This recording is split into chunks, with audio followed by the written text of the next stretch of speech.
Gitambungan sa mga empleyado o piniling leader sa managlahing panggamhanang lokal sa Caraga Region ang Regional Tapatan, kauban ang kalihim sa DILG Jesse Robredo. Gihatagan ang mga nitambong og higayon nga makapangutana usa sa natulisok ang husto nga paagi sa paggasto sa 20% Development Fund sa matag LGU.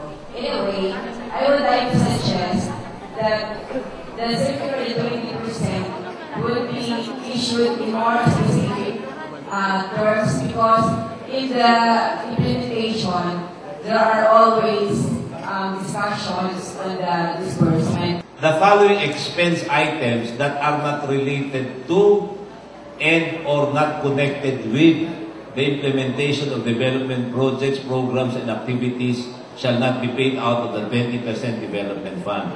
As administrative expenses, salaries, wages, traveling expenses, training, etc., etc. Palagay ko yung operative word dito are not related to and or not connected with. Malinaw, hindi.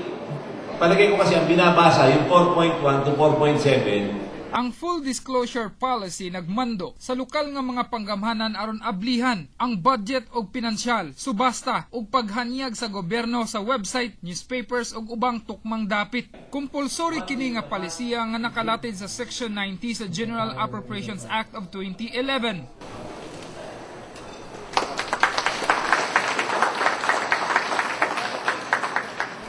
Kaganiha, lakip ni Perma si Cabadbaran City Mayor Dale Corvera ug Butuan City Mayor Ferdinand Amante. Apil ang uban pang mga piniling leader sa managlahing lokalidad sa Caraga Region sa pasalig nga sundon ang full disclosure policy. Ang pagsunod sa full disclosure policy, rekisitos na sab sa auditing process sa Commission on Audit. Rog Cultura, Patrol sa Caraga.